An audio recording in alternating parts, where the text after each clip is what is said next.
कोई नहीं, इसने नफ़ी में सर हिला दिया। पुलिस की तरफ से तो कोई परेशानी नहीं हो रही। नहीं दादा, अरशद का जवाब एक बार फिर नफ़ी में था। हूँ ना।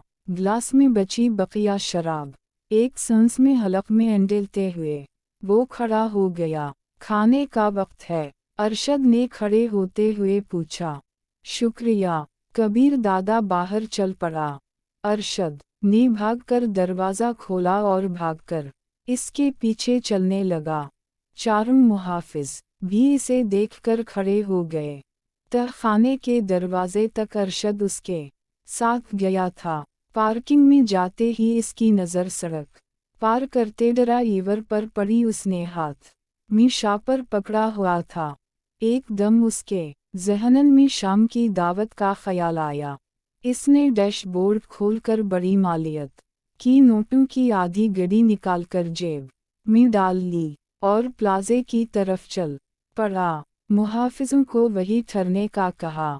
एक दुकान में गया जहाँ पर औरत के फैशनेबल सूट चढ़ाकर मुजस्समे खड़े किए थे।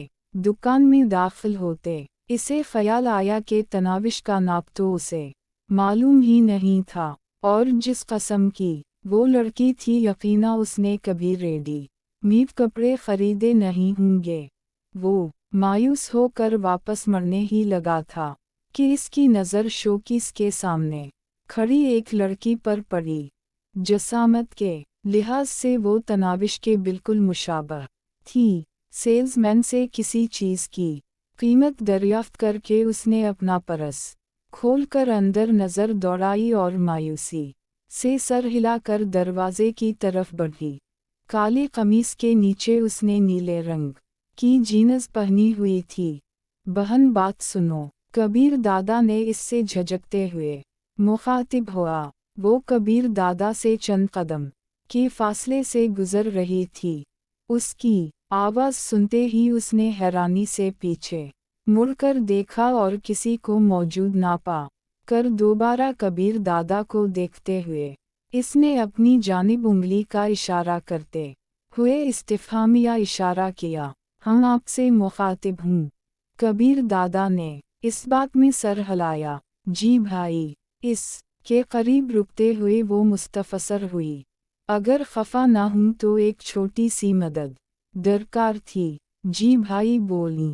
उसके लहजे में शुकूक की परछाइयाँ लर्ज़म थीं। मैंने अपनी बीवी को तोहफा देने के लिए एक सूट लेना था, लेकिन इसका नाप मुझे मालूम नहीं है और इत्तेफाक से आपका कद वगैरह बिल्कुल इससे मुशाबह है। क्या आप इस सिलसिले में मेरी कोई मदद कर सकती हैं?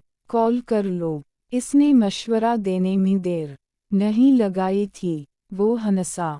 फिर तोहफा ले जाने का मज़ा बाकी नहीं रहेगा। चलें आप सूट पसंद करें। मैं सेल्स मी को नाप बता देती हूँ। उसने मज़ीद तकरार से गुरेज किया था। अगर इतनी मेहरबानी कर रही हैं तो सूट अपनी पसंद का लें। कबहर दादा को गहरी नज़रों से घूरते हुए वो पीछे मुड़ी और सेल्समैन से कहने लगी, वो सूट देना। इसने उंगली से इशारे से हीनगर में लटकते एक सूट की तरफ इशारा किया। वो उसी सूट का पहले भी पूछ रही थी। काली जीन्स और हल्के गुलाबी रंग की फूलदार कमीज। मुझे तो ये पसंद है और ये मेरे नाप के मुताबिक है। पास खड़े कबीर दादा को बताकर वो जाने के इरादे से मुड़ी। ठहरो बहन। कबीर दादा उसे रोकते हुए सेल्समैन को मुखातिब हुआ। उसी नाप और रंग में 2 सूट अलहदा-अलहदा पैक कर दी। जी भाई।